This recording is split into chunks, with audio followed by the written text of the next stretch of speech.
ठीक है, चंगाई के बारे में आपको जो आउटलाइन दी गई है, उसके बिल्कुल अंत में मैंने यहाँ पर एक सेक्शन रखा है और ये तो है, ये चंगाई के बारे में 2 या 3 पन्नों में बताया गया। मैं आपको प्रोत्साहित करता हूँ, आप इसे ज़रूर देखिए। इसे मैंने लिखा है, मुझे लगता है 1978 में लिखा है, जिस चर्च में मैं प्रचार करता था और उन्हें बताया गया था कि चंगाई तो शैतान की ओर से है, परमेश्वर इन दिनों में चंगाई नहीं देता है। और ये आउटलाइन है जो मैंने 1978 में उपयोग की थी।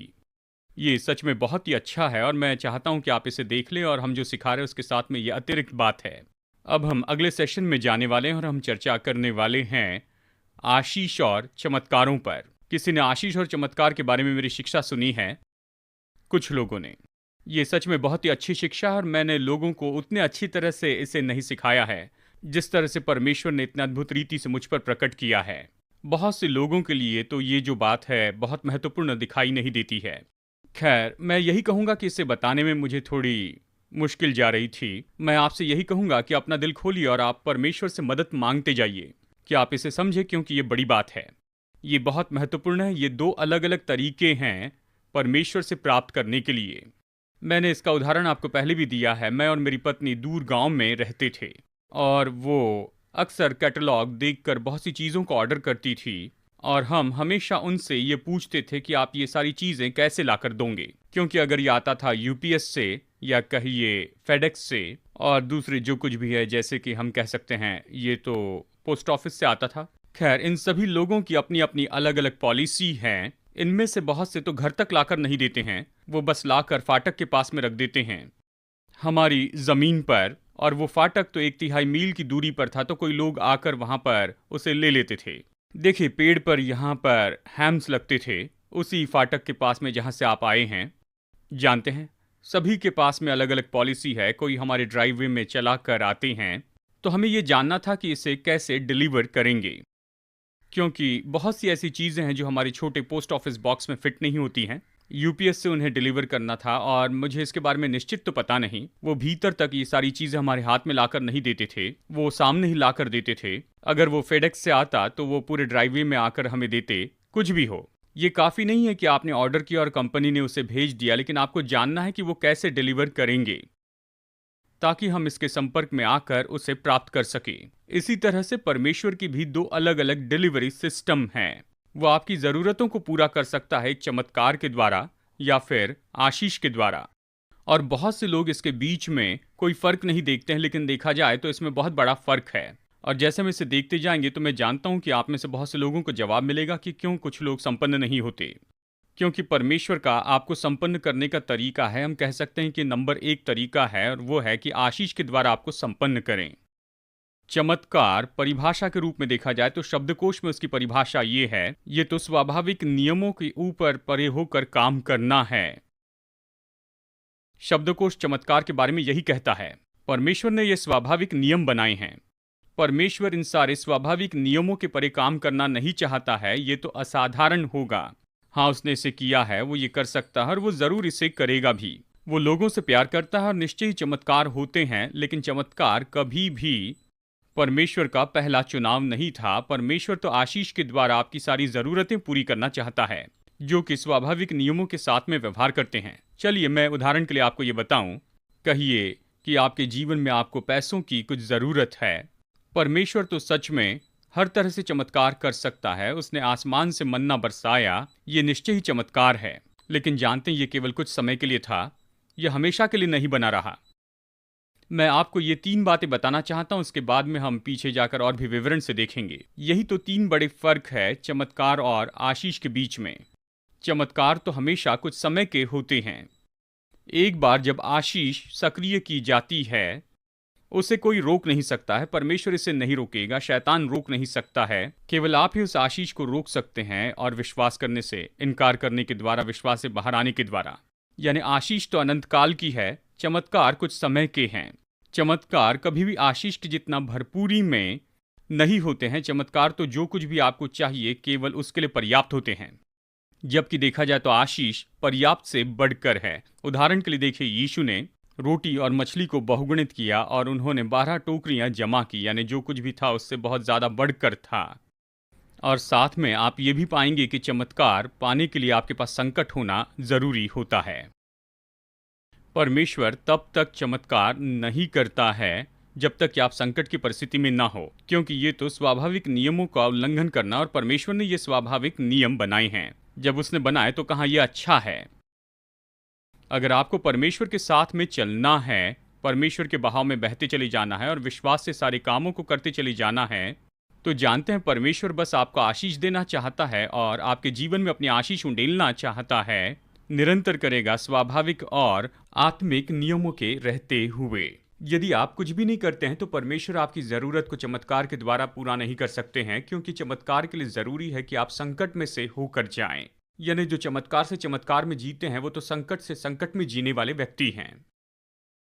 अगर आप सच में इस बात को समझना चाहते हैं जो इन 4 पाठों में मैं सिखाना चाहता हूं, तो मैं आशा करता हूं आप प्रार्थना करेंगे, प्रभु मैं अपने जीवन में कभी चमत्कार पाना नहीं चाहता हूं, और ये चमत्कार किसी और के लिए हो, क्योंकि अगर आप चमत्कार में जीना चाहते हैं तो आपको संकट से संकट में जीना पड़ेगा। ऐसा समय था जब जैमी और मैं चमत्कार से चमत्कार में जी रहे थे। जब हमने हमारी सेवकाई शुरू की थी तब मैं इस तरह से सोचता था कि अगर मैं कहीं काम कर रहा हूं और सेवकाई में बुलाया जाता है तो प्रभु के विरुद्ध में मैं पाप कर रहा हूं। जिस पल परमेश्वर ने मुझे बुलाया तो मुझे पूरे समय सेवकाई में जाना चाहिए, तो मैंने काम करने से इनकार किया और लोग आकर मुझे काम करने के लिए कहते थे। मैंने काम करने से इनकार किया क्योंकि मैं सोचता था अगर मैं नौकरी करूंगा तो प्रभु के विरुद्ध में पाप है। अब मैं जानता हूं वो मूर्खता थी, लेकिन कुछ भी हो मैं वैसे ही था, और इसके कारण कई साल तक जैमी और मैं बहुत परेशानी में पड़े रहे, बिना खाना खाए रहे, लगभग मरने पर आ चुके थे। हमें बहुत ही गंभीर समस्या हुई और ये सारी समस्याएं हमने अपने ऊपर ही लाई थी, क्योंकि मैं सोचता था मुझे सेवकाई में पूरे समय रहना है। और फिर आखिरकार परमेश्वर ने मुझसे बातें की। 1 कुरिन्थियों अध्याय 9 के द्वारा ये कहता है जो सुसमाचार प्रचार करता है वो सुसमाचार से जिएगा। लेकिन मैं तो उन्हीं लोगों को प्रचार कर रहा था जो मेरे चर्च में आते थे। देखिए, आप तो पूरे समय की सेवकाई के बारे में नहीं सोच सकते हैं, जबकि आपके चर्च में केवल 5 ही लोग आते हैं। मैं कुछ और भी कर सकता था, लेकिन इसके बारे में कभी नहीं सोचा, क्योंकि मैं सोचता था कि मैं तो प्रभु के विरुद्ध में पाप करूंगा। परमेश्वर ने हमसे प्रेम रखा और परमेश्वर ने चमत्कार के बाद चमत्कार करके हमारा प्रयोजन किया। प्रभु हमारे लिए चमत्कार पर चमत्कार करते चले गए। कई बार तो हम ऐसे संकट में फंस जाते थे कि हमें नोटिस के ऊपर नोटिस मिलती थी, हमारे घर से, हमारे अपार्टमेंट से। हम कई बार खाना नहीं खाते थे, ऐसे लगता था कि शायद हम मर जाएंगे। जिनी 8 महीने की प्रेग्नेंट थी और 2 हफ्ते तक बिना कुछ खाए रही, और हम बस संकट से संकट में, संकट से संकट में जाते रहे। हम तो बस चमत्कार पर चमत्कार प्राप्त करते चले गए। परमेश्वर ने अलौकिक रीति से काम किया। हमें डाक के द्वारा पैसे भेजे जाते थे। इसके पहले कि मैं टेलीविजन, रेडियो या फिर टेप्स के द्वारा बताता, डाक के द्वारा लोग हमें पैसे भेजते थे। लिफाफे पर उनका रिटर्न एड्रेस नहीं होता था, कैश भेजते थे डाक में। मुझे पता नहीं ये कैसे आते थे। कई बार ऐसा हुआ कि दरवाजे की घंटी बजी और जब हम दरवाजा खोलकर बाहर देखते थे तो दरवाजे के पास अनाज से भरी थैली होती और आसपास कोई नहीं होता। मेरे साथ ऐसे नहीं हुआ, लेकिन एक भाई ने मुझसे बातें करते समय मुझसे कहा उनके पास भी भोजन नहीं था, वो प्रार्थना कर रहे थे, और फिर ऐसा हुआ कि कुत्ता दौड़कर आया और उनके सामने एक बोरी गिरा दी उनके पोर्च में, जो कि खाने की चीजों से भरी हुई थी। यानी चमत्कार के बाद चमत्कार होते चले गए थे, और हमारे साथ हमेशा ऐसे ही कुछ होता था। केवल इसी तरह से हम जीवित रह सकते थे। हम चमत्कारों के द्वारा जीवित रहें, क्योंकि मैं प्रकृति के नियम के अनुसार नहीं कर रहा था। जैसे कहा गया है, अगर तुम काम न करो तो खाना भी नहीं चाहिए। जिसमें आप हाथ रखेंगे उस काम में प्रभु आपको आशीष देंगे।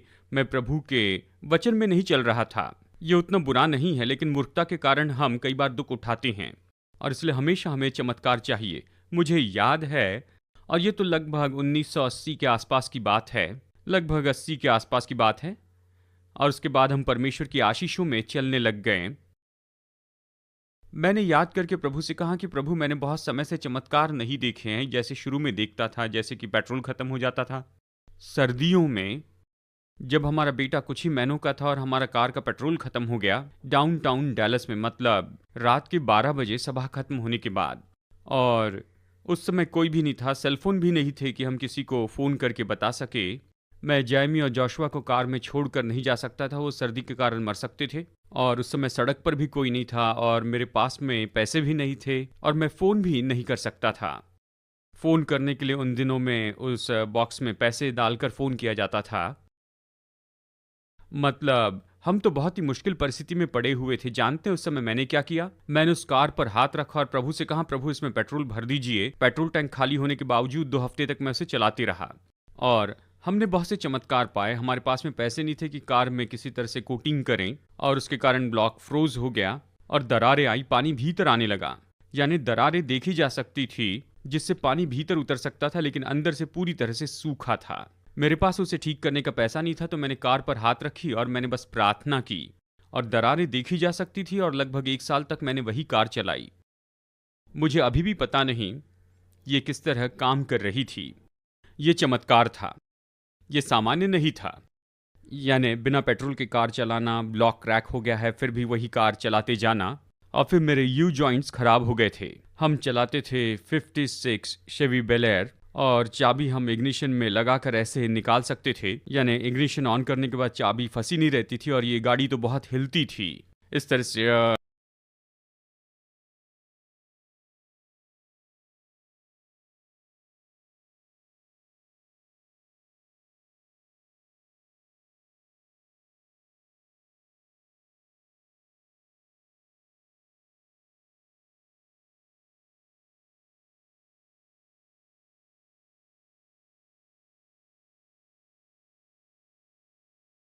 और हम काफ़ी दूर तक जाते थे और चाबी इग्निशन से निकलकर नीचे गिर गई, बिल्कुल फ्लोर बोर्ड पर गिरी। यदि जल्दी से मैं उसे नहीं उठाता तो नीचे की छेद से गिर जाती, और फिर भी परमेश्वर ने हमारी देखभाल की। हमें जहां पर पहुंचना था वहां पहुंच जाते थे। यानी चमत्कारों के ऊपर चमत्कार होते चले जा रहे थे। और एक दिन जब मैं कार चला रहा था तो मैंने कहा, प्रभु कई साल बीत गए जहां पर मुझे इसके लिए चमत्कार की जरूरत पड़ी, जहां कार बिना पेट्रोल की चली या फिर ब्लॉक क्रैक हो गया था। सुधारने के लिए हमारे पास पैसे नहीं थे। हमारे चक्के के 2 बोल्ट्स थे जो टूट गए थे और हमारी कार लहरा रही थी और मैंने उसके लिए प्रार्थना की। और फिर हमारा पैन टूट गया, ऑयल पैन टूट गया, तो हमने उसके ऊपर बबलगम चिपकाई और बबलगम के द्वारा उसे जोड़ा। और हम बस प्रार्थना करते, अगर कार शुरू नहीं होती तो बस हम प्रार्थना करते, वो काम करती। इस तरह से हमने चमत्कार पाए और मैंने कहा, प्रभु काफी समय से मैंने ऐसे कोई चमत्कार नहीं देखे हैं। और मैं सोचने लगा कि कुछ न कुछ मेरी ओर से गलती है, मैं चमत्कार नहीं देख पा रहा हूँ। कोई मेरे घर के दरवाजे पर भोजन नहीं छोड़ रहा है और डाक के द्वारा मुझे एनवलप में पैसे क्यों नहीं मिल रहे हैं। ये ऐसा कैसे हो गया कि मैं चमत्कारों को नहीं देख पा रहा हूँ। प्रभु ने कहा, क्या उन दिनों में तुम्हें वापस जाना है? क्या तुम उन दिनों में वापस जाना चाहते हो जहां पर तुम्हारे पास कार में पेट्रोल भरने के लिए पैसे नहीं होते थे? मैंने कहा, सच में नहीं। और तब प्रभु ने मुझे दिखाना शुरू किया कि हाँ, अभी तुम आशीषित हुए हो। मैं कुछ समय पहले डेविड से बातें कर रहा था। मैंने देखा उनकी कार 1,50,000 या 60,000 किलोमीटर चल चुकी है और वो अभी भी उसे चला रहे थे। तो मैंने कहा, खैर हमारी लंबी बात हुई, मैं आपको संक्षिप्त में बताऊं। और मैं बताऊं, एक ही दिन में मेरी दोनों कार गराज में रिपेयरिंग के लिए चली जाती थी। यानी बहुत बहुत बुरी परिस्थिति थी। मैंने एक ही दिन में 2 नई कार खरीदी क्योंकि मैंने कहा कि अब मेरी समस्याएं काफ़ी हो गई हैं। मैं बहुत यात्रा कर रहा हूँ, विदेशों से आता हूँ, जेट लैग के कारण मुझे सोना पड़ता है और मैं कार में इतना समय बर्बाद नहीं कर सकता हूँ। अगर मेरी कार बार बार रिपेयरिंग के लिए दुकान में जाएगी तो मुझे नई खरीदनी होगी। कुछ लोग सोचते हैं ये तो बर्बाद करना है। खैर मैं कहता हूँ, मैं तो आशीषित हूँ अगर मैं इस तरह से अपना समय बर्बाद करूँ कि पूरा दिन भर कार रिपेयरिंग के लिए दुकान में बैठे रहूँ। मेरे पास एक दिन खाली नहीं है। देखिए, मेरे हर 1 घंटे का खर्चा $2,000 है। दिन में 24 घंटे जहाँ पर मुझे बिल्स चुकाने हैं। तो मैं अपने समय को देखता हूँ, मेरा समय लगभग $2,500 है 1 घंटे के लिए। केवल जागते हुए काम के बारे में सोचे तो 3 से 4 हज़ार डॉलर। अगर मेरा 1 घंटा चले जाए तो बहुत पैसा चला जाएगा। मैं ऐसा नहीं करता हूँ। अगर मैं ऐसी परिस्थिति में रहूँ तो मैं अपने लिए नई कार खरीदूंगा, मैं जाकर उसके लिए दाम चुका दूंगा। आमेन। मैं इसे करना पसंद करूंगा उस कार पर हाथ रखने के बजाय कि उसके लिए प्रार्थना करूं। मैं बता रहा हूं, आशीष तो चमत्कार से बेहतर है। और इसी तरह से आप परमेश्वर की आशीष में चल सकते हैं, जहां पर आप अच्छा तंदुरुस्ती का भोजन करते हैं, कसरत करते हैं और खुद की देखभाल करते हैं और इस तरह के काम करते हैं। आप जानते हैं परमेश्वर ने हमारी देह को बनाया और ये तो इसलिए कि आप तंदुरुस्ती में रहें, दीर्घायु जिए और संपन्न होते जाएं। और आत्मिक नियम भी है, केवल शारीरिक ही नहीं लेकिन आत्मिक नियम भी है। अपने माता पिता का आदर करना तो दीर्घायु जिएंगे। आनंदित हृदय औषधि के जैसे काम करता है। नीति वचन 17:22 यानी ऐसी शारीरिक और स्वाभाविक बातें हैं। और जब आप आत्मिक काम करते हैं यानी सब आप इन नियमों में होकर करते हैं और आप तंदुरुस्ती में जी सकते हैं, ये तो इससे बेहतर है कि आप बीमार पड़े और फिर ठीक होना सीखते जाएं। आप प्रभु की आशीष में चल सकते हैं। और ये तो अजीब है कि लोग इन बातों को नहीं समझते हैं, खास करके जैसे कि धन के क्षेत्र की बात हो। लोगों के पास नौकरी नहीं होती है, वो काम नहीं करते हैं और वो परमेश्वर पर विश्वास करते हैं बस इसलिए क्योंकि परमेश्वर ने आधी रात के पहले यानी संकट के पहले या नौकरी से निकाल दिए जाने के पहले, भूखे मरने के पहले आपको चमत्कार मिलता है। लेकिन फिर अगले महीने संकट होता ही है क्योंकि अब तक समस्या हल नहीं हुई है। आमेन। आपको इस बात को समझना होगा कि आपको प्रभु की आशीष में चलना है। और मैं सोचता हूं नीति वचन में अध्याय 10 वचन 22 में, चलिए इस वचन को हम यहां पर पढ़ लेते हैं।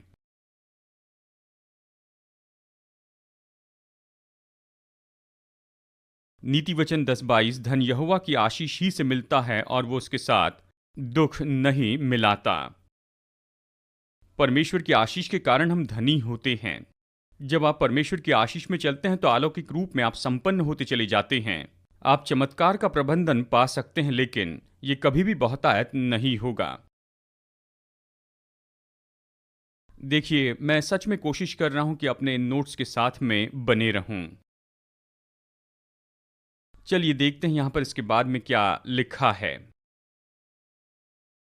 मैं मुद्दे से बाहर नहीं जाना चाहता हूं। देखिए, यही तो फर्क है। ये चमत्कार था जब मन्ना आया, मतलब वो चमत्कार था। भजन 106 में लिखा है कि मनुष्य ने स्वर्गदूतों का भोजन खाया। मुझे ये पता नहीं कि ये तो दर्शाने वाला है या फिर वास्तविक है। खैर, कुछ भी हो, ये जो मन्ना है वो तो बस ऐसे ही आसमान से गिरा और वो स्वर्ग से नीचे आया और लाखों लोगों ने उसे खाया। और ये अलौकिक था क्योंकि देखिए, इसके बारे में इसके पहले वो कभी नहीं आया था, फिर उसके बाद आना रुक गया। और जब मैं बैप्टिस्ट चर्च में था तो वहाँ के लोग कहते थे कि ये तो कोई हल्का फुल्का सा भोजन था, ये मन्ना। ये मूर्खता है। वो तो स्वाभाविक बातों को लेकर आना चाहते थे ताकि चमत्कार पर विश्वास न करना पड़े। मैं आपको बताऊं, उन्होंने पक्षियों की बीट नहीं खाई, ये तो मन्ना था। ये तो स्वर्ग से आया था और इसके पहले वो कभी नहीं आया था और वो उसके बाद में कभी नहीं आया। ये तो अलौकिक था और 6 दिनों तक वो रोज इसे ले सकते थे और उन्हें एक खास मात्रा में से लेना था। हर एक मनुष्य के लिए खास करके बताया गया था। अगर वो उससे बढ़कर जमा करने की कोशिश करते और उसे अगले दिन तक बचाए रखे क्योंकि वो डरते थे शायद अगले दिन नहीं मिलेगा, तो उसमें कीड़े पड़ जाते और वो वैसे ही सड़ जाता। लेकिन छठे दिन वो तो 2 दिन के लिए मन्ना जमा कर सकते थे और वो न सड़ता था न गलता था, उसमें कीड़े नहीं पड़ते थे। मतलब ये तो अलौकिक था, परमेश्वर का काम था, ये तो चमत्कार था। जानते हैं, लोग इसे खाते चले गए। 40 साल तक मन्ना खाकर वो परेशान हो गए थे। देखिए, अगर आप हर दिन कबाब खाते रहें तो आप उससे उकता जाएंगे। आप उस कबाब को फेंक कर हॉट डॉग लेना चाहेंगे। लोगों को विविधता पसंद है और मन्ना तो हमेशा एक जैसे था। उनको मिलता था मन्ना सूप ले, मन्ना बर्गर, और सुबह दोपहर शाम वो मन्ना खाते। ये तो उनका गीत था।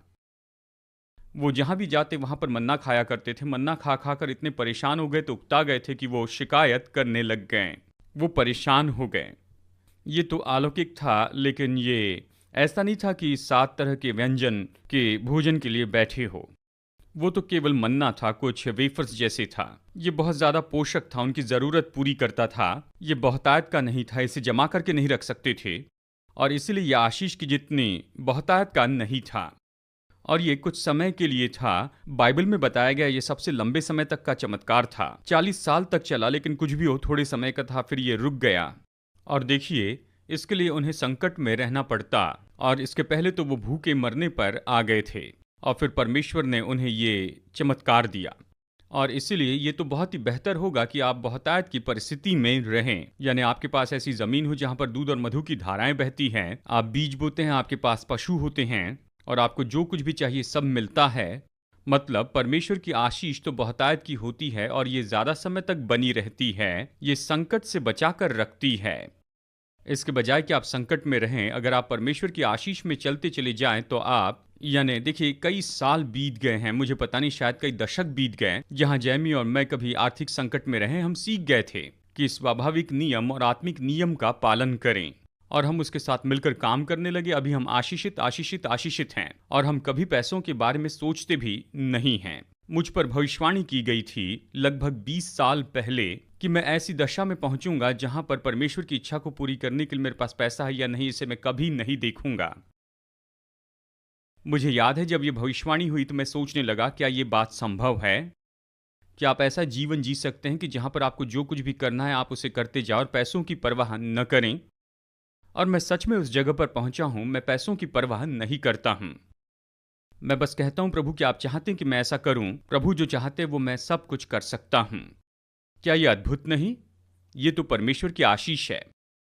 अगर आप चमत्कार वाले व्यक्ति हैं तो इस तरह की बहुतायत कभी नहीं पाएंगे। बस जरूरत पूरी करने के लिए काफी होगा। आमेन। तो चलिए यहोशू अध्याय 5 में देखते हैं और मैं आपको चमत्कार और आशीष के बीच के फर्क को बताता हूं। इस्राएली लोगों ने 40 साल जंगल में बिताने के बाद की ये बात है। मूसा मर गया था और यहोशू अगवा बन गया था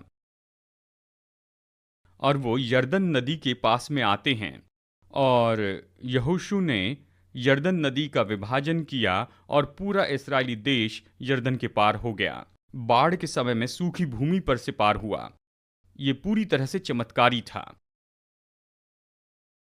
और फिर देखिए यहां पर यहोशू अध्याय 5 में वचन नंबर 10 में ये कहता है, इसीलिए इस्राएली गिलगाल में डेरे डाले रहें और उन्होंने यरीहो के पास के अराबा में पूर्णमासी की संध्या के समय फसह माना और फसह के दूसरे दिन से वे उस देश की उपज में से अख़मीरी रोटी और उसी दिन से भुना हुआ दाना भी खाने लगे। और जिस दिन वे उस देश की उपज में से खाने लगे उसी दिन सवेरे को मन्ना बंद हो गया और इसराइलियों के आगे फिर कभी मन्ना न मिला, परंतु उस वर्ष उन्होंने कनान देश की उपज में से खाया। इस तरह कहता है।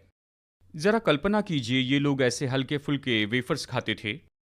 40 साल तक उनके पास केवल यही था और फिर एक दिन बूम, बस ऐसे ये रुक गया और अब वो प्रतिज्ञा के देश में थे और वो उस देश की उपज खाने लग गए थे।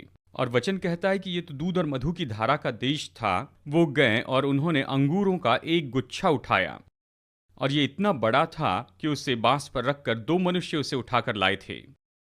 और ये ऐसे फलवंत होना नहीं जिसे आज हम देखते हैं। मेरा मतलब है ये देश था जहां दूध और मधु की धारा बहती थी। और फिर जब इस्राएली लोग वहां से निकाले गए, इस्राएल देश से निकाले गए, वो बंधन में चले गए और भूमि पर श्राप आया। इसलिए आज हम ऐसा नहीं देखते हैं जैसे ये पहले था। एक समय यरदन की वाटिका के जैसे था। यरदन की तराई में सदोम और अमोरा के बारे में यही तो कहा गया है। और दाख तो सच में इतने बड़े थे। कल्पना कीजिए, इतनी बड़ी दाख थी। ये दाख इतनी बड़ी थी कि उसे उठाने के लिए 2 लोग लग गए थे और ये इतना संपन्न था। और ये लोग तो थोड़े वेफर्स खाने से आगे बढ़कर वहां पर वो मटन खाने लग गए और फल खाने लग गए और साग सब्जियां खाने लग गए। मतलब जरा कल्पना कीजिए, यानी ये कैसे होगा कि प्रतिदिन वो वेफर्स खाते थे और इसके बाद अभी इतनी बहुतायत में खाने लग गए। यही तो फर्क है चमत्कार के मन्ना में और उस आशीष में जब वो प्रतिज्ञा के देश में पहुंच गए। प्रतिज्ञा के देश में जाकर उन्हें आत्मिक नियमों का पालन तो करना था। जितने भी लोग अविश्वास में थे वो इन 40 सालों में मर चुके थे। इस नई पीढ़ी को विश्वास में काम करना था। उन्हें खड़े रहकर परमेश्वर पर भरोसा करना था। आशीषें क्यों आती हैं, इसके पीछे कारण होता है। आप आशीषों को सक्रिय करने के लिए काम कर सकते हैं। चमत्कार पर आप हैंडल नहीं लगा सकते हैं।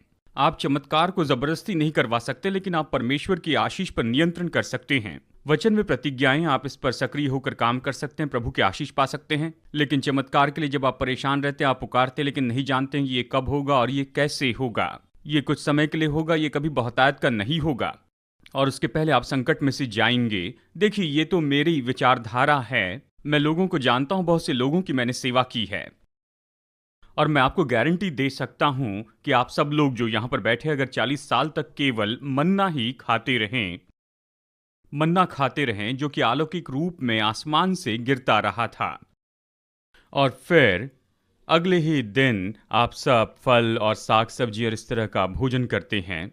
मैं निश्चय ही लोगों के साथ में व्यवहार करता हूँ और मैं जानता हूँ कि यहाँ पर ऐसे कुछ लोग होंगे जो कहेंगे कि बिल्कुल नहीं। किसी भी तरह से मैं ज़मीन में गड्ढा खोद कर वहाँ पर बीज नहीं बोऊँगा। ज़मीन से घास निकालना, पानी देना और ये सब कुछ मेहनत करना, परमेश्वर 40 साल तक मेरी ज़रूरतों को पूरा करते रहे हैं। और फिर भी आप में से ऐसे कुछ लोग होते, जबकि बाकी सब लोग परमेश्वर की ओर से इस बहुतायत का आनंद उठा रहे हैं, फिर भी आप जाकर उस चमत्कार को ढूँढते। आप यही कहेंगे कि मैंने अपनी पूरी ज़िंदगी भर यही किया है, अब मैं जाकर मेहनत करके काम करने वाला व्यक्ति तो नहीं हूँ। मैं निश्चित जानता हूं कि ऐसे भी कुछ लोग होंगे जिन्होंने अगले दिन जाकर मन्ना ढूंढा होगा, लेकिन वो नहीं बरसा था।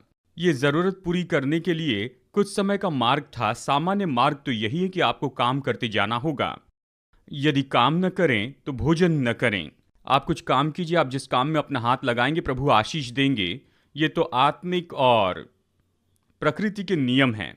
मैं जानता हूं कुछ लोग तो सब कुछ केवल चमत्कार द्वारा पाना चाहते हैं। अगर उनके सिर पर बंदूक भी रख दे और वो काम करने से इनकार करे तो भी वो काम नहीं करेंगे, भूखे मर जाएंगे क्योंकि चमत्कार खत्म हो गया है। आप सदा के लिए चमत्कार पर आधारित नहीं रह सकते हैं। चमत्कार कुछ समय के लिए है। अगर आप शरीर से बुरा व्यवहार कर रहे हैं, 100 पाउंड ज्यादा वजन बढ़ा लिए हैं, शराब पीते हैं, सिगरेट पीते हैं, अगर आप अपने माता पिता का आदर नहीं कर रहे हैं, हमेशा दुखी रहने वाले व्यक्ति हैं, तो मैं आपको बता दूं, आप शारीरिक और आत्मिक नियमों का उल्लंघन कर रहे हैं। आपको शारीरिक समस्या होगी। परमेश्वर आपसे प्रेम करते हैं तो आप प्रार्थना कीजिए और फिर परमेश्वर चमत्कार करेंगे। आप अलौकिक रीति से चंगाई तो पाएंगे, लेकिन समस्या वापस आएगी क्योंकि जड़ से नहीं निपटा गया है। क्योंकि आप शरीर का दुरुपयोग कर रहे हैं, स्वाभाविक, आत्मिक और भावनात्मक क्षेत्र में काम कर रहे हैं, और इसके कारण शारीरिक समस्याएं आएगी और आप चमत्कार पर चमत्कार पाएंगे और आप संकट में से होकर जाएंगे। आमेन। प्रेस्बिटेरियन चर्च जैसे शांति है। मैं आपसे कहूं, अगर परमेश्वर की आशीषों में चलना है तो निश्चय ही शर्तें हैं। आपको बहुत कुछ सीखना होगा, परमेश्वर पर भरोसा करना होगा, आत्मिक और प्राकृतिक नियमों को सीखना होगा। और ऐसे लोग हैं जो इन सब का उल्लंघन करते हैं। वो जीवन में से होकर जाते हैं, परमेश्वर उनसे प्रेम करते हैं और वो परमेश्वर से प्रेम करते हैं बस इसलिए वो प्रभु पर विश्वास करते हैं, तो शायद चमत्कार के द्वारा वो ऐसे ही खींचे चले जाएं। लेकिन बेहतर मार्ग है, अगर आप बस जैसे तैसे महीने में गुजारा कर रहे हैं, जैसे तैसे जिंदगी बिता रहे हैं, आप प्रार्थना करते हैं, परमेश्वर चमत्कार करते हैं, किसी के द्वारा प्रयोजन करते हैं, वो आपकी परिस्थिति नहीं जानते हैं, बस ऐसे ही वो चमत्कारी रूप में आपको जितना पैसा चाहिए वो देते हैं और आप इस तरह जीते हैं। प्रभु की स्तुति, वो आपसे प्रेम रखते हैं। लेकिन मैं बताऊं, बेहतर मार्ग है, और वो ये है कि आप स्वाभाविक नियम को ढूंढें, आत्मिक नियम को ढूंढें। आप ऐसा कुछ कर रहे हैं जिसके कारण आपके लिए परमेश्वर की आशीषें रुक रही है। आपको स्वाभाविक और आत्मिक नियमों में सहयोग देना होगा। हमें परमेश्वर की आशीष में आना होगा जहां पर बहुतायत होगी और आपको चिंता नहीं करनी पड़ेगी। महीने के अंत में आपके पैसे खत्म नहीं होंगे और आप दूसरे लोगों की मदद करके उनके लिए आशीष हो जाएंगे। आमेन। मैं चमत्कारों के द्वारा जिया हूं और मैं आशीष में भी जिया हूं और मैं आशीष की सिफारिश करता हूं। आमेन। ये बेहतर काम करती है। यानी यहां पर ये तो चमत्कार का अंत है और आशीष की शुरुआत है। और मैं नहीं सोचता कि अगर हम में से किसी को ये चुनाव दिया जाए तो आप ये छोटी बात को पहले उठाएंगे या फिर आप पूरी बहुतायत को उठाएंगे, यानी सारा भोजन जो कुछ भी उपलब्ध है सब लेंगे। आशीष तो चमत्कार पाने से बहुत बहुत अगणित रूप में बड़ी है। और फिर भी अभी बहुत से लोग कहते हैं, देखिए मैं विश्वास का व्यक्ति हूं, प्रभु पर विश्वास करूंगा। वो अपने विश्वास का उपयोग करते हैं लेकिन दिमाग का उपयोग नहीं करते हैं। वो स्वाभाविक नियमों में काम नहीं करते हैं, आत्मिक नियमों में काम नहीं करते हैं, हर तरह की बातों का उल्लंघन करते हैं, प्रभु की आशीष में रुकावट डालते हैं और वो संकट में पड़ने तक इंतजार करते हैं और फिर चमत्कार मांगते हैं, प्रभु को आना पड़ता है। लेकिन मैं कहूँ इससे बेहतर मार्ग है। जैसे कि हम इस पर चर्चा कर रहे हैं, यहाँ पर मैं आपको बताना चाहता हूँ आशीष और चमत्कार के बीच में और इसके ऊपर कौन से नियम काम करते हैं ये बता दूँ। कैसे परमेश्वर की आशीष काम करती है और अगर आप इसमें प्रवेश करते हैं, जब आप परमेश्वर की आशीष के बहाव को शुरू कर देते हैं तो इसे कोई रोक नहीं सकता है। परमेश्वर इसे रोक नहीं सकते हैं, शैतान इसे रोक नहीं सकता। मैं गिनती अध्याय 22 और अध्याय 23 से आपको इसके बारे में बताऊंगा। शैतान परमेश्वर की आशीष को रोक नहीं सकता। एक बार जब आप इसे खोल देते हैं तो मानो आपने कोई बाड़ खोल दी हो जो आपकी ओर आ रही है। और ये तो बेहतर तरीका है। आप बहुतायत में जीना शुरू कर सकते हैं, तंदुरुस्ती में जीना शुरू कर सकते हैं। आप संपन्नता में जीना शुरू कर सकते हैं, आनंद में जीना शुरू कर सकते हैं। यह आपको रोमांचित कर देगा। परमेश्वर की आशीषें अद्भुत हैं। आमेन। लेकिन आपको इन बातों को निश्चित रूप में पहचान लेना होगा कि दो तरीके हैं जिसके द्वारा हम परमेश्वर से प्राप्त कर सकते हैं, और आपको आशीष के पीछे जाना चाहिए चमत्कार के बजाय। अगर आप अभी ऐसी परिस्थिति में हैं जहां पर आप संकट में पड़े हैं और आप कश्मकश में पड़े हैं, जैसे तैसे जी रहे हैं, शारीरिक रूप में, भावनात्मक रूप में, आर्थिक रूप में, या जो भी हो, तो प्रभु की स्तुति हो। प्रभु आपसे प्यार करते हैं। अगर आपको इस महीने के लिए चमत्कार की जरूरत है तो आप प्रभु से प्रार्थना कीजिए और चमत्कार पाइए। और केवल उसी में मत रहिए। ये जान लीजिए कि प्रभु चाहते हैं कि आप सिर हो, पूछ नहीं, और वो चाहते हैं कि इन सारी परिस्थितियों के ऊपर आप रहें, और वो चाहते हैं कि आप संपन्न हो। आप ऐसे बैठे न रहें कि आप कमी घटी में होकर हमेशा चमत्कार की जरूरत में हो। अगर आप परमेश्वर को सहयोग दे तो निश्चय ही आप परमेश्वर के द्वारा ऐसी परिस्थिति में आएंगे जहां कभी भी चमत्कार की जरूरत न पड़ेगी। मैं दूसरे लोगों के लिए चमत्कार की प्रार्थना करता हूं जिन्होंने परमेश्वर के वचन को नहीं सीखा, ये सब कुछ नहीं किया है। मैं प्रार्थना करता हूं, दूसरों के लिए चमत्कार होते हुए देखता हूं, लेकिन खुद के लिए चमत्कार होते नहीं देखता हूं। प्रभु की स्तुति हो। यह अद्भुत है। अब देखिए, हम चमत्कार के बारे में हल्के रूप में लेते हैं और सभी बातों से इसे जोड़ते हैं। कहिए, उदाहरण के लिए आप एक जगह पर बैठे हैं और कहते हैं ये चमत्कार है कि हम एक मकई का दाना लें, उसे जमीन में बोने के बाद में हमें ऐसी फसल मिलेगी जिससे कई मकई हमें मिल सकती हैं, और उससे मकई के 3 भुट्टे निकलेंगे और उसमें से हर एक भुट्टे के ऊपर में 2100 मकई होगी। अब मुझे पक्का पता नहीं, शायद 700 ऐसे होते होंगे, और 3 गुना किया तो 2100 होंगे। खैर, कुछ भी हो, सैकड़ों सैकड़ों मिलेंगे। लोग कहते हैं कि ये चमत्कार है। खैर, एक तरह से ये चमत्कार ही है, ये अलौकिक है, लेकिन सच में ये कोई चमत्कार नहीं है, लेकिन परमेश्वर के प्राकृतिक नियमों में होकर ये होता है। और इसके लिए एक बात तो ये है कि ये तो निश्चय ही काम करेगा, स्वाभाविक और आत्मिक नियम में होकर काम करेगा जो परमेश्वर ने बनाया है। देखा जाए तो सच में ये आशीष है। बीज बोना और उसके द्वारा कुछ उत्पन्न जो होना है, ये तो मनुष्य की क्षमता से परे हैं, ये तो परमेश्वर से है, लेकिन ये आशीष है। ये परमेश्वर ने ऐसे स्वाभाविक नियम बनाए हैं। लेकिन चमत्कार तो इससे भी बढ़कर है, ये इससे भी अद्भुत है, स्वाभाविक नियम से बढ़कर। चमत्कार तब भी हुआ जब यीशु मसीह पानी पर चले थे। ये तो निश्चय चमत्कार था। स्वाभाविक में जब तक ये पानी बर्फ न बन गया हो, और ये पानी तो बर्फ नहीं बना था, आप पानी के ऊपर चल नहीं सकते हैं। ये तो चमत्कार था। लेकिन जानते हैं, ये केवल एक ही बार हुआ था जब यीशु और पतरस पानी पर चले थे। ये केवल एक ही बार हुआ है। यानी सामान्य रूप में आप बैठकर ये नहीं कह सकते हैं कि ऐसी प्रतिज्ञा है परमेश्वर के वचन में कि आप पानी पर चल सकते हैं। ये हो सकता है, मैंने ऐसे लोगों की गवाही सुनी है जहां पर इस तरह के अद्भुत काम हुए हैं, लेकिन जानते हैं ये तो बिल्कुल परमेश्वर की प्रतिज्ञा के जैसे नहीं है। आप इन बातों के लिए प्रभु पर विश्वास कर सकते हैं। ये नहीं हो सकता, लेकिन ये जो हो रहा है उस पर नियंत्रण नहीं कर सकते। आमेन। यानी ये अजीब दिखाई देता है। क्या किसी ने पानी पर चलने की कोशिश की है?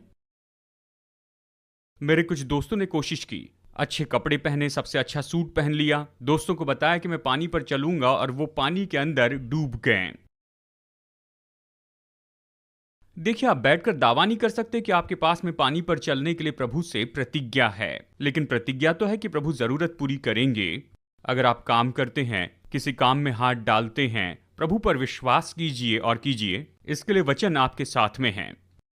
आप चमत्कार पर नियंत्रण नहीं कर सकते हैं। निश्चय ही इन दोनों में बड़ा फर्क होता है। आपको इस बात को समझना होगा। अगर चमत्कार चाहिए तो मैं इसके विरुद्ध में नहीं हूं। आमीन। लेकिन वहीं पर बने मत रहिए। मैं आशीष के बारे में बता रहा हूं। अगर मेरे पीछे मैं यहां पर 2 द्वार बनाऊं, एक का नाम रखूं आशीष और दूसरे का नाम रखूं चमत्कार, तो बहुत से लोग चमत्कार के लिए जाएंगे। मतलब, मैं पूरे सुसमाचार पर विश्वास करता हूं, चमत्कार के लिए मैं विश्वास करता हूं। आशा है कि आप इस बात को समझेंगे कि सबसे अच्छा है कि आप आशीष के पीछे जाएं। आशीष संकट को रोकेगी, जबकि चमत्कार संकट की मांग करते हैं। आशीष बहुतायत की होती है, चमत्कार में बहुतायत नहीं होता है। आशीष दिए जाने के बाद में कभी फेरी नहीं जा सकती है। चमत्कार कुछ समय के लिए होते हैं, क्योंकि ये परमेश्वर ने बनाई हुई अच्छी चीजें हैं जो कुछ समय की हैं, और वो हमेशा के लिए अपने प्राकृतिक नियमों का उल्लंघन नहीं करेंगे। शायद कुछ समय के लिए इसे करेंगे, यानी कुछ समय के लिए पानी पर चले, लेकिन हमेशा वो पानी पर चलते नहीं रहे। आमीन। तो ये सच में महत्वपूर्ण है। आपको आशीष और चमत्कार के बीच के फर्क को समझना है। चलिए यहाँ पर नोट्स में फिर से चलते हैं और सारी बातों को हम निश्चित कर लेते हैं। मुझे इसके बारे में सिखाने में कोई परेशानी नहीं होती, बस ये आउटलाइन का जो ढांचा है उसके अंदर बने रहना मुश्किल है। आउटलाइन के अनुसार सिखाना मेरे लिए बड़ा मुश्किल होता है और पिछली बार जो मैंने कहा बिल्कुल उसी को दोहराना मेरे लिए बहुत मुश्किल होता है। ठीक है, मैंने ये आपको बता दिया है। खैर, मैंने इसके बारे में नहीं बताया, ये तो महत्वपूर्ण है। जब आप आशीष के बारे में सोचने लगते हैं, आपको ये समझना बहुत ही महत्वपूर्ण है कि आशीष कोई वस्तु नहीं है। अगर आपको आशीष चाहिए तो निश्चय इन बातों के लिए आपको समझ लेना होगा, क्योंकि आप ये कहेंगे कि देखिए ये कार तो आशीष है, ये घर तो आशीष है, ये वस्तुएं तो आशीष हैं। नहीं, वो आशीष नहीं हैं। ये तो आशीष है जिसके कारण ये सारी वस्तुएं आई हैं। आप कह सकते हैं ये तो परमेश्वर की आशीष के परिणाम हैं। लेकिन परमेश्वर की आशीष, चलिए जल्दी से इसकी परिभाषा देता हूं और उसके बाद में आपको मैं समझा कर बताऊंगा। परमेश्वर की आशीष तो बस केवल परमेश्वर ने आप पर अपनी कृपा कही हुई है। परमेश्वर की आशीष तो परमेश्वर की कृपा है जो कि आप पर कही गई है। यही इसका सार है। आशीष क्या है? आप परमेश्वर की कृपा चाहते हैं उन वस्तु में, क्योंकि अगर आप इन बातों को सोचे कि ये सारी जो वस्तुएं हैं ये आशीष हैं, तो वस्तुएं जाती हैं, आती हैं, वस्तुएं सड़ती हैं, वस्तुएं पुरानी होती हैं, टूट फूट सकती है, चोरी हो सकती है, लेकिन प्रभु की आशीष चुराई नहीं जा सकती है। आपको ये समझना होगा कि परमेश्वर की आशीष है जो आपको धनी बनाती है। धन संपत्ति आशीष नहीं है। परमेश्वर की आशीष तो आप पर कही गई उसकी कृपा है जिससे वस्तुएं उत्पन्न होगी, और वो वस्तुएं ये मुद्दा नहीं है। अगर कोई आपकी उन वस्तुओं को चुरा ले तो कोई बड़ी बात नहीं, परमेश्वर की आशीष आप पर है, आप उन वस्तुओं को फिर से उत्पन्न करेंगे। अगर उन वस्तुओं को आग लग जाए या कुछ हो जाए तो भी कोई बड़ी बात नहीं है। अगर मंदी चल रही है और आपकी संपत्ति की कीमत घट जाती है तो कोई बड़ी बात नहीं है, क्योंकि अभी भी आप पर आशीष है।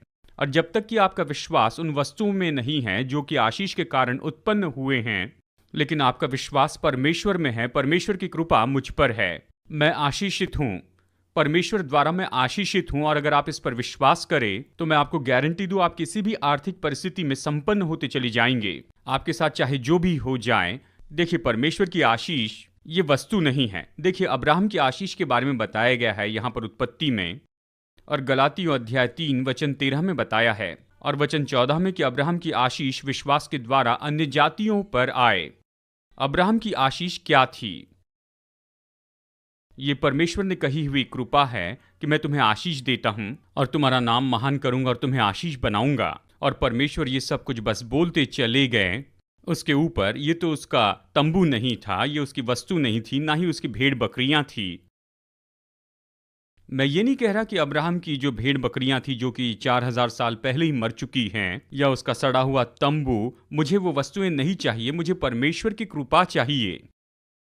यानी यहां पर जब अब्राहम गड़बड़ी में था, उसने अपने पत्नी के बारे में झूठ भी कहा, उसने सही काम नहीं किया, फिर भी प्रभु के द्वारा आशीषित हुआ, लेकिन फिर भी वो गुलाबों की खुशबू के साथ में आया। यानी हर तरफ से उसे धन मिला झूठ बोलने के बाद भी, और यहां तक कि वो गलत था फिर भी उसने बहुत सी आशीष पाई। गलत होने पर भी भलाई उत्पन्न हुई। मैं तो अपने ऊपर यही कृपा चाहता हूं कि चाहे मैं गड़बड़ी में भी रहूं तो भी आशीषित रहूं।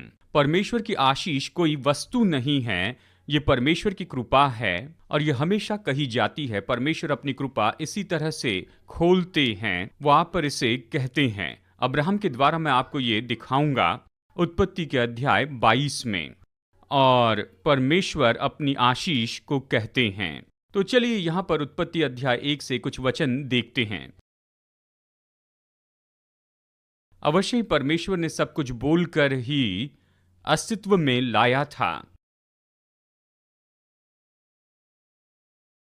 और वचन 21 में ये कहता है, इसलिए परमेश्वर ने जाति जाति के बड़े बड़े जल जंतु की और उन सब जीवित प्राणियों की भी सृष्टि की जो चलते फिरते हैं, जिनसे जल बहुत ही भर गया, और एक एक जाति के उड़ने वाले पक्षी की भी सृष्टि की। और परमेश्वर ने देखा कि अच्छा है, और परमेश्वर ने ये कहकर उनको आशीष दी।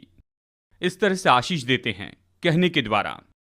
आशीष शब्दों के द्वारा आती है। फूलों फलों और समुद्र के जल में भर जाओ और पक्षी पृथ्वी पर बढ़े, यानी पक्षी पृथ्वी पर बढ़ते चले जाए, तब सांझ हुई और फिर भोर हुआ, इस प्रकार 5वां दिन हो गया। इस तरह से ये कहता है। पृथ्वी से एक एक जाति के जीवित प्राणी अर्थात घरेलू पशु और रेंगने वाले जंतु और पृथ्वी के वन पशु जाति जाति के अनुसार उत्पन्न हो, और वैसे ही हो गया। इस प्रकार परमेश्वर ने पृथ्वी के जाति जाति के सब वन पशु और घरेलू पशु और जाति जाति की भूमि पर रेंगने वाले पशुओं को बनाया। फिर परमेश्वर ने कहा, मनुष्य को अपने स्वरूप के अनुसार अपनी समानता में बनाएं, और वे समुद्र की मछलियों और आकाश के पक्षियों और घरेलू पशुओं पर अधिकार रखे। ये कहने के द्वारा उसने मनुष्य को आशीष दी, उसने हमें अधिकार दिया है। यह आशीष का भाग है। हर एक बात जो प्रभु हम पर कहते हैं, जो भी अच्छी बात है, वो तो आशीष है। नकारात्मक बात श्राप है। उसने इसे मनुष्य जाति पर कहा। उसने कहा, और वे समुद्र की मछलियों और आकाश के पक्षियों और घरेलू पशुओं और सारी पृथ्वी पर और सब रेंगने वाले जंतुओं पर जो पृथ्वी पर रेंगते हैं अधिकार रखें। इस तरह कहा। तब परमेश्वर ने मनुष्य को अपने स्वरूप के अनुसार उत्पन्न किया। अपने ही स्वरूप के अनुसार परमेश्वर ने उसको उत्पन्न किया। नर और नारी करके उसने मनुष्य की सृष्टि की। परमेश्वर ने उनको आशीष दी और कहा, यहाँ पर फिर से परमेश्वर की आशीष है। परमेश्वर ने कहा, फूलो फलो और पृथ्वी में भर जाओ और उसको अपने वश में कर लो, और समुद्र की मछलियों तथा आकाश के पक्षियों और पृथ्वी पर रेंगने वाले सब जंतुओं पर अधिकार रखो। फिर परमेश्वर ने उनसे कहा, यानी सब पर अधिकार रखो। देखिए, हर समय जब भी परमेश्वर ने किसी को आशीष दी, उसने कहा, और उसने हमें जानवरों पर अधिकार दिया है। देखिए, बहुत से लोग इन आशीषों के बारे में देखते नहीं हैं, इन्हें बस ऐसे ही लेते हैं और भूल जाते। याद रखिए, आपको जानवरों पर अधिकार दिया गया है। कुछ लोग किसी खास जानवर से बहुत डरते हैं, लेकिन आपको अधिकार दिया है, आपको उन पर अधिकार जताना है। मैं जानता हूं लोग सोचते हैं मैं अजीब हूं, लेकिन मुझे लगता है आप अजीब हैं। हमें अधिकार दिया गया है। मैंने कई बार घोड़ों पर काबू किया है। मैंने घोड़ों पर सवारी की है। मुझे पता है कुछ लोग सोचते हैं मैं ये नहीं कर सकता हूं, लेकिन देखिए, मैं कर पाता हूं। मैंने जानवरों पर अधिकार ले लिया है। मैंने जानवरों को वश में किया। हम ये नहीं कह सकते कि हम परमेश्वर की परीक्षा करें कि देखिए ये काम करता है या नहीं।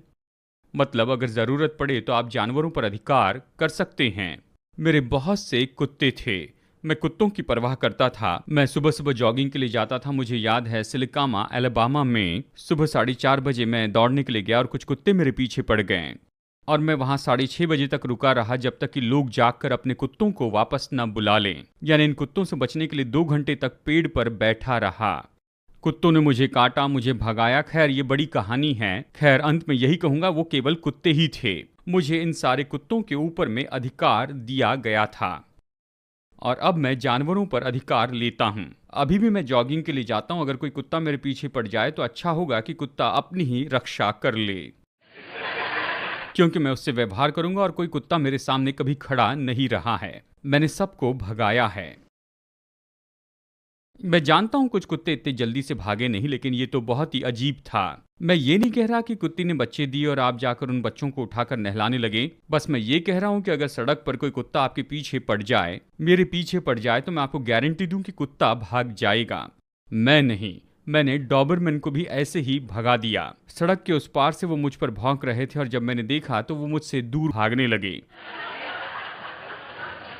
एक कुत्ता था जो वुडलैंड के पोर्च में रहता था और मेरे आने का इंतजार करता था, और मैंने ये प्रकाशन पाया कि जब भी वो कुत्ता बाहर आता तो मुझे उसके ऊपर चीख कर चिल्लाना पड़ता था।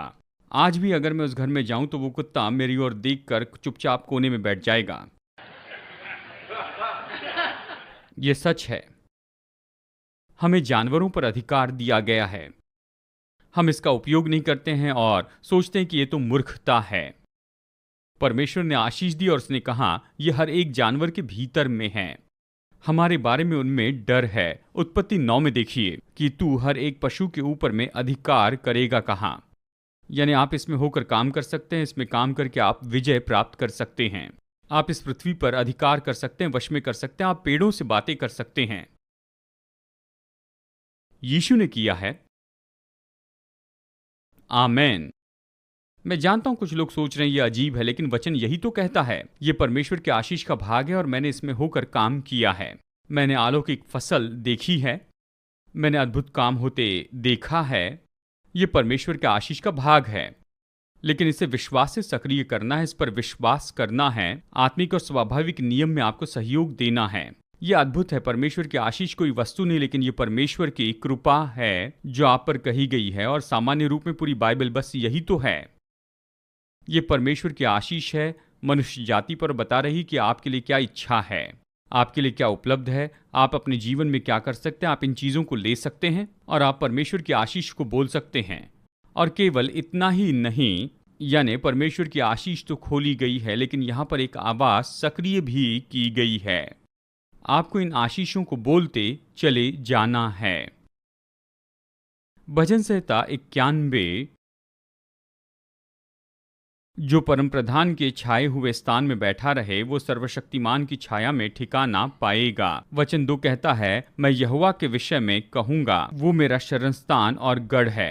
आपको ये कहना है, आपको ये कहना होगा कि कोई भी मरी मेरे डेरे के निकट नहीं आएगी। यानी मेरे निकट 1000 गिरेंगे और दाहिनी ओर 10,000, यानी बाईं ओर 1000 गिरेंगे और दाहिनी ओर 10,000 गिरेंगे, लेकिन वो मेरे निकट नहीं आएंगे। बस मैं अपनी दृष्टि करूंगा और देखूंगा, और दुष्ट के प्रतिफल को मैं देखूंगा। हमें इन बातों को कहते जाना है, आवाज को सक्रिय करना है। रोमियो अध्याय 12 में वचन हमें ये बताता है कि हमें आशीष देनी है, श्राप नहीं देना है। यानी हम केवल बोलकर परमेश्वर की आशीषों को पाते हैं, लेकिन क्या इसके साथ आप जानते हैं हम आशीष भी दे सकते हैं या श्राप दे सकते हैं? हम लोग कई बार कुछ कहते नहीं, लेकिन जब आप ये कहते हैं, जब भी कृपा से आप ये कहते हैं कि देखिए परमेश्वर आपसे प्रेम रखते हैं, प्रभु आपको संपन्न करेंगे, आपने चंगाई पाई है, आप परमेश्वर की चंगाई की सामर्थ को प्रकट होते हुए देखेंगे, आप चंगे हो जाएंगे। और निश्चय ये तो आशीष है, इसमें सामर्थ है अगर आप इसे विश्वास के साथ में जोड़ते हैं तो। अगर बस आप इसे कहते हैं, विश्वास नहीं करते हैं, तो इसमें कोई सामर्थ नहीं है। मुंह से अंगीकार करे, दिल में विश्वास करे, रोमियो 10:10 कहता है। अगर आप दिल से विश्वास करते हैं तो निश्चय आपके शब्दों में सामर्थ होती है, आप आशीष दे सकते हैं। और इसी तरह से अगर आप लोगों के बारे में नकारात्मक बातों पर विश्वास करें तो आप उन्हें श्राप दे सकते हैं। और बहुत से लोग पीठ पीछे लोगों को श्राप देते हैं। हम कहते वो कभी कुछ नहीं कर पाएंगे, वो व्यक्ति तो हारे हुए हैं और ये तो मर जाएंगे, मुझे नहीं लगता कि वो कहीं टिक पाएंगे, मुझे नहीं लगता पैसा पाएंगे। ये तो श्राप है। वचन कहता है कि हमें आशीष देना है और श्राप नहीं देना है। मृत्यु और जीवन तो हमारे जीव के वश में है। जीवन तो आशीष का भाग है और मृत्यु श्राप का भाग है। ऐसी चीजें हैं जिसे श्राप देना है। आपको बीमारी को श्राप देना है, गरीबी और रोगों को आपको श्राप देना है। आप उनके बारे में नकारात्मक कह सकते हैं, लेकिन परमेश्वर के लिए आपको विश्वास कहना है। राल्फ लॉयड नाम के एक व्यक्ति थे जो कि विजिटर थे हमारे चर्च में, वो ग्रीटर के रूप में थे और सच में वो बहुत बहुत अच्छे व्यक्ति थे। लेकिन 3 हफ्ते वो चर्च में नहीं आए। मैंने पूछा क्या हो गया, तो उन्होंने कहा कि मुझे निमोनिया हो गया था। तो मैं उनसे मिलने गया। खैर वो यहाँ पर पूर्वी भाग में ट्रेलर में रहते थे, यहाँ कोलोराडो स्प्रिंग्स में, और मैं उन्हें और उनकी पत्नी से मिलने के लिए गया और वो वहाँ रोते हुए बैठे थे। उन्होंने कहा प्रभु ने मुझे चंगाई दी, मैं इस पर विश्वास करना चाहता हूँ। हॉस्पिटल ने कहा हम निमोनिया से आपको बचा नहीं सकते हैं। वो खांस रहे थे, बड़ी मुश्किल से बोल पा रहे थे, जानते हैं, यानी उनके जो फेफड़े हैं इन सारी बातों से प्रभावित हो चुके थे। और ये उस समय की बात है जब प्रभु पहली बार मुझे आशीष की सामर्थ के बारे में बताते जा रहे थे। मैंने कहा राल्फ मैं आपको आशीष दूंगा, और मैंने अपना हाथ उसके सीने पर रख दिया और मुझे उन फेफड़ों से कहना पड़ा कि फेफड़े तुम आशीषित हो। मैं आज्ञा देता हूं कि ये सारी परेशानी फेफड़ों से निकल जाए। फेफड़े श्वास लेने लगे, वो अच्छे से श्वास लेने लग गए। राल्फ ने मुझे हाथ से दूर कर दिया क्योंकि वो खांसने लग गए थे और बस 2 मिनट में उन्होंने खांस कर सब निकाल दिया। 2 टॉवेल उन्हें लग गए और 10 मिनट में वो चंगे हो गए। हमने बस इतना ही किया था कि हमने उनसे कहा और उन्हें आशीष दी थी। आपके शब्दों में सामर्थ्य है कि आप लोगों को आशीष दें। आपको विश्वास करना है, केवल शब्द कहकर ये ऐसे ही नहीं होने वाला है। आपको विश्वास से इसे मिलाना होगा। इब्रानियों 4:2 में कहता है जो वचन उन्हें प्रचार किया गया उससे कोई लाभ नहीं हुआ क्योंकि विश्वास नहीं मिलाया गया।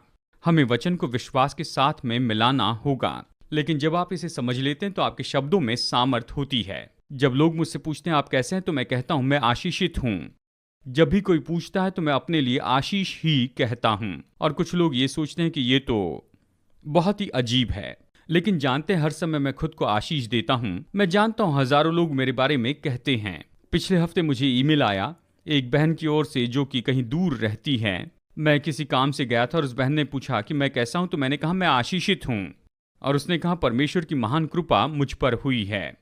मेरे जाने के बाद में इस बहन ने उनसे पूछा कि ये सब किस बारे में है, और उन्होंने बताया कि परमेश्वर की आशीष किस बारे में है। तो दूसरी बहन ने वहीं पर नया जन्म प्राप्त किया और मेरे वेबसाइट पर वो वचन में बनी है। कहती है कि मेरी जिंदगी बदल गई है क्योंकि मैंने वहां पर जाकर कहा कि मैं आशीषित हूं। आमीन। अगर कोई पूछे कि आप कैसे हैं, ओ मैं बुरा महसूस कर रहा हूं, मेरा रूमेटिज्म परेशान कर रहा है, मैं दर्द में हूं, इस तरह से आप खुद को कोसते जाते हैं। आपको आशीष कहते जाना है, लोगों को बताना है कि मैं तो आशीषित हूं। आमीन।